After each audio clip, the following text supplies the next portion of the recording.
Bonjour, cette vidéo portera sur la médiane dans le chapitre sur la statistique. Donc, la médiane, c'est une mesure de tendance centrale. On a aussi le mode qui représente une mesure de tendance centrale. Donc, ici, vraiment juste la médiane. Je vous ai fait deux distributions de données, donc qui sont déjà classées en ordre croissant, puisqu'on travaille toujours sur une distribution de données qui est de la plus petite valeur à la plus grande valeur. Si la distribution n'est pas en ordre croissant, vous allez faire des erreurs et vos réponses seront vraiment pas les bonnes. Donc, première chose, on ordonne la distribution de données en ordre croissant, plus petit au plus grand. Ici, je l'ai fait parce que je pense que vous êtes capable de le faire. Première distribution de données, N est pair. N, ça représente le nombre de données dans la distribution. Dans la vraie vie, les distributions contiennent de très grands nombres de données. En classe, c'est sûr qu'on se ramène à des plus petites distributions, mais c'est le même raisonnement pour des très grandes ou des plus petites distributions de données. Donc, si N est pair, prenez des habitudes à prendre. Classer en nombre croissant, compter le nombre de données dans notre distribution. Donc, ici, 2, 4, 6, 8, 10, j'ai 10 données. Et moi, je vous encouragerais à toujours aller indiquer ces informations-là. Donc, le nombre de données, mode, minimum, maximum et la médiane. Donc, toujours faire ça. C'est pas très long, puis ça peut vous aider à répondre à des questions. Donc, quelle est la valeur minimale de la distribution? Ici, ma première distribution, c'est 5. La valeur maximale, 23. Et quand j'ai classé en ordre croissant, ben, je les trouve directement, ces valeurs-là. C'est la première et la dernière. Ça va aussi être utile quand on va faire des diagrammes de quartile. Je vous ferai une autre vidéo là-dessus. Donc, pour trouver la médiane, en fond, c'est la donnée ou la moyenne entre deux données qui partage la distribution en deux parties égales. Donc, exemple, si je prends ma main, quand j'ai 4 données, la médiane de mes 4 données, c'est vraiment le milieu entre mon majeur et l'annulaire. Donc, il n'y a pas de données à cette position-là. Donc, ce que je vais devoir faire, c'est faire la moyenne entre les deux données qui sont mes doigts. Mais dans la vraie vie, on peut faire un exemple. Par contre, quand j'ai un nombre de données qui est impair, ben, la donnée qui partage la distribution en deux, c'en est une. Et là, ben, je ne serai pas plus loin sur Internet. Mais dans le fond, vous voyez bien. Donc, quand j'ai un nombre impair de données, la médiane est une valeur. Donc, c'est la donnée qui est au milieu de ma distribution et qui partage en deux équipes égales de chaque côté.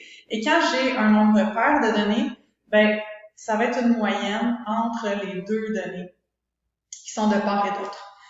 Donc, si j'ai un nombre pair, j'ai 10 données. 10 données divisé par 2, puisque je vais former deux équipes. 10 divisé par 2, ça fait 5. Le 5 m'indique le nombre de données qu'il va y avoir dans chaque partie. Donc, 1, 2, 3, 4, 5. Et de l'autre côté, je vais avoir 1, 2, 3, 4, 5. Donc, la médiane, c'est la moyenne entre les deux données qui se trouvent ici. Donc, entre la cinquième donnée et la sixième donnée. Donc, la médiane de cette distribution, c'est 9 plus 9 divisé par 2, ça donne 9. Si j'ai une distribution avec un nombre de données qui est impair, comme ici, j'ai 2, 4, 6, 8, 9 données. Donc, je sais qu'en partageant les 9 données, en formant deux équipes ayant le même nombre de données, il va en rester une. Hein? C'est comme si on fait des équipes à l'école, au soccer ou n'importe quoi. Ben, s'il y a 9 personnes qui veulent jouer, ben, il y a 4 personnes d'un côté, 4 personnes de l'autre, puis il va rester une personne, ben, il fera l'arbitre. Okay? Donc, c'est un peu le même principe dans la distribution de données. Donc, 9 divisé par 2, ça donne 4,5. Théoriquement, ça voudrait dire qu'il y a 4,5 données dans chaque partie. Mais on ne peut pas partager une donnée en deux. Hein? Puis là, c'est un 9, mais même si c'est un nombre avec formé de deux chiffres là, dans les dizaines, on ne pourrait pas. Donc, qu'est-ce que ça veut dire quand j'obtiens un nombre à virgule? Ça veut dire que je vais chercher la donnée suivante et ça va vraiment être celle-là qui est la médiane. Donc, 1, 2, 3, 4. ma 5e donnée. Donc, elle devient la médiane. Et si on observe la distribution, 1, 2, 3, 4 données à gauche de la médiane, 1, 2, 3, 4 données à droite de la médiane. Donc, quand j'ai un nombre de données qui est impair, la médiane est une valeur de la distribution, est une donnée de la distribution. Quand j'ai un nombre pair, la médiane est une moyenne entre les deux données qui se trouvent au milieu. Les données, quand ce sont des médianes, disparaissent pas, c'est juste que c'est la valeur de la médiane. Donc, voilà pour ce qui est de calculer la médiane. Et là, petit scoop, lorsqu'on va faire des diagrammes de quartile, on va avoir 3 médianes à trouver. Donc, c'est bizarre de dire 3 milieux, mais dans un diagramme de quartile, ce qu'on peut faire, c'est partager en 4.